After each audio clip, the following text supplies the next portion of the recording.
How to improve your Twitch stream audio with VST plugins. Twitch streamers with noisy microphones will be happy to hear that OBS, the most popular live streaming program, has support for audio plugins in the form of VSTs. It's a little known feature hidden away behind a bunch of menus but can significantly improve your audio quality.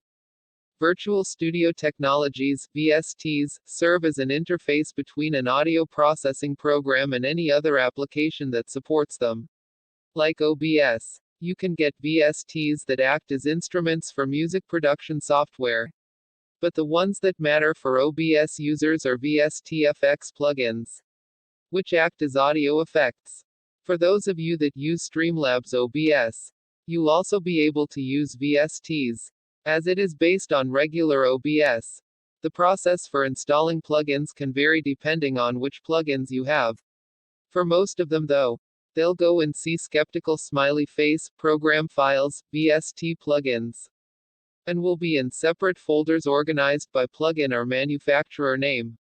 A lot of VST plugins do cost money, but here we'll be setting up the Replugs VST suite, which is entirely free. It also comes with an installer, so you don't have to worry about copying them to the right folder.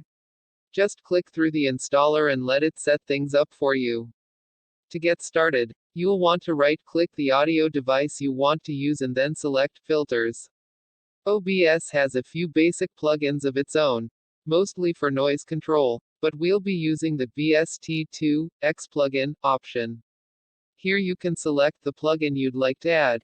We'll configure reefer_standalone first, as it's pretty useful for EQ and noise suppression.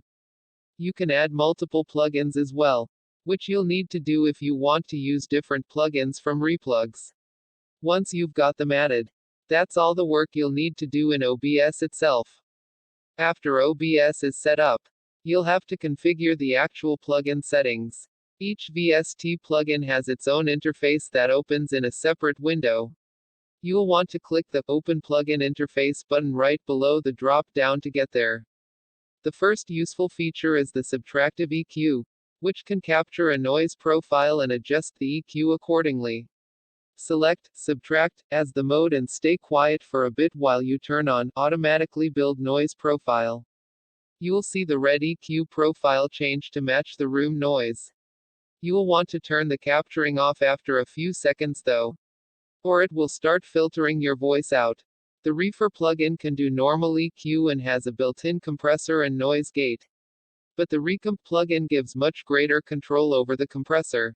Audio compression is not the same as file compression and can make the audio sound worse. It is used to make your audio more uniform, boosting your quiet parts and toning down when you get loud. You'll have to add this as a second plugin to use it alongside Reefer. The main options you'll want to configure are the two checkboxes, the ratio, how much compression to add, and the threshold, which you'll want to set right at the loudest you'll expect your audio to be. You'll want to yell into your microphone a little bit for this part. The ratio you can leave around 2, but if you often yell at the games you play, you can turn it up to 4 or more, so you don't break your viewers' headphones. These particular settings will vary depending on which plugins you are using. There are thousands of VST plugins, so we can't possibly cover them all. However, you can listen to your audio while you adjust the settings, which will help you find the correct buttons to push in an unfamiliar plugin. You can turn it on under Advanced Audio Properties. Set the audio monitoring of your microphone to be Monitor and Output. It may sound a bit weird as software monitoring is much slower than hardware monitoring, which you may use if you have an external DAC. So it's probably not good to leave it on for normal use. Also, make sure you put on headphones, so your microphone doesn't pick up the output. Otherwise, you could have a very loud feedback loop. Text source, howtogeek.com.